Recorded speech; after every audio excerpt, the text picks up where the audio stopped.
ഇതിന്റെ പൂക്കിന് എങ്ങോട്ടേക്കാണോ എന്തോ. കുക്കി നിക്കാനോ ഓടല്ലേ?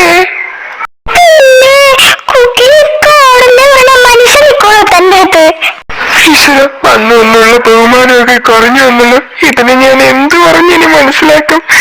ഏട്ടാ, എന്താണോ ചുമ്മാ കിടന്ന് വിളിക്കുന്നത്? എന്താ? ആഹാ, ഇപ്പൊ നിനക്ക് എന്നെ കാലുകാലിൽ നിലത്തടിച്ചത് മടല കൊണ്ട് തലതല്ലി പൊട്ടിക്കാൻ തോന്നിയതല്ലേ? മറക്കാൻ പറയുമ്പോഴല്ലോ ഇതൊക്കെ ചെയ്യുന്നത്. എന്നാ പിന്നെ നീ ഓർമ്മിച്ചു തരുന്നു. ചേട്ടാ, ഇങ്ങനെ നിങ്ങൾ ശവത്തി കുത്തല്ലേ? അതെ, ചേട്ടൻ അറിയാലോ, ആ ലീസ പണ്ടാരത്തിന് കെട്ടാന്ന് പറഞ്ഞപ്പോഴാ കുക്കുവിനെ നമുക്ക് അത്രയും വേഗം വിട്ടു തന്നത്. അല്ലെങ്കിൽ വേറെ വല്ലവിടുന്ന് ഉള്ള എടുക്കേണ്ടി വന്നേനെ ഇപ്പോ ഡെഡ് ബോഡി ആയിട്ട്. അതുകൊണ്ടാണ് ഞാൻ പറയുന്നത്, കുക്കുവിനെ എനിക്ക് എന്തായാലും കൺട്രോൾ ചെയ്യാൻ പറ്റില്ല. ഞാൻ പറഞ്ഞ അവൾ കേൾക്കാനും വന്നില്ല. ഏട്ടനായിരിക്കുമ്പോ നൈസായിട്ട് സോപ്പിടാൻ പോലും ചെറുക്ക നിന്നോട് ഞാൻ പറഞ്ഞോളൂ അവളുമായിട്ട് കെട്ടുറപ്പിക്കാൻ സമ്മതിച്ചു കൊടുക്കാനായിട്ട്. എന്നിട്ട് ഇപ്പൊ പെട്ടിട്ട് എപ്പ കയ്യും കാലും അടിച്ച് രക്ഷിക്കുക പറയും. ഞാൻ എങ്ങനെ തന്നോടല്ലേടോ ആദ്യം അവളെ കെട്ടാൻ പറഞ്ഞേ? താൻ പറ്റില്ലെന്ന് പറഞ്ഞുകൊണ്ടില്ലേടോ എന്റെ തലയിൽ കെട്ടിയിരുന്നേ. ഞാനൊരു ഇൻട്രോവേർട്ട് ആയതുകൊണ്ട് ഞാൻ വാതർന്നില്ല. എന്നിടത്ത് എനിക്ക് കെട്ടാൻ വേണ്ടി നിൽക്കാണെന്ന് ആരെയും പറഞ്ഞു? എല്ലാത്തിനും തുടക്കം കുറിച്ചത് താൻ മര്യാദയ്ക്ക് പ്രശ്നം പരിഹരിച്ചെന്നു.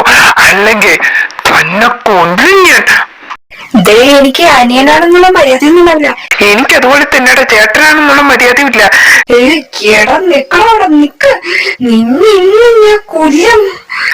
കൊല്ലാനായിട്ട് നീ എനിക്ക് നമുക്ക് നോക്കാം. എടാ അമ്മേ, അമ്മേ നിങ്ങളുടെ മോനെ ഒന്ന് വിളിച്ചിട്ട് പോണേ. എടാ നിനക്കെന്താ നിന്നോട് ഞാൻ മര്യാദക്ക് പറഞ്ഞു.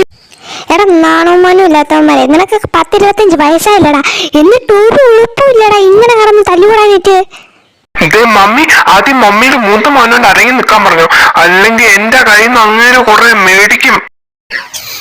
മമ്മി അയ്യോ, ആരുടെ വഴക്ക് തുടങ്ങി? നീ അല്ലാതെ തുടങ്ങിയത്. മമ്മി പൊന്നുമോന്റെ വഴക്കിടാനുള്ള കാരണം എന്താണെന്ന് മമ്മിക്ക് അറിയണോ? ഇവൻ അതെങ്ങാനും താൻ പറഞ്ഞു. പിന്നെ പൊന്നുമോൻ ഇത്രയും കാലം കെട്ടാതെ നിന്നതിന്റെ കാര്യം ഞാൻ പറയും. പിന്നെ രണ്ടിനും ഒരുമിച്ച് വീട് വിട്ട് പുറത്തിറങ്ങാം. എന്തേ വേണാ? എടാ നീ എന്തിനാ ചുമ്മാ ഇങ്ങനെ പ്രഷറൊക്കെ കഴിക്കണത്? ഈ ചെറിയ പ്രായത്തിൽ BP ഷുഗറൊക്കെ വരുമോ എന്റെ മോന്? ഏട്ടാ ചുമ്മാ പറഞ്ഞില്ലേ?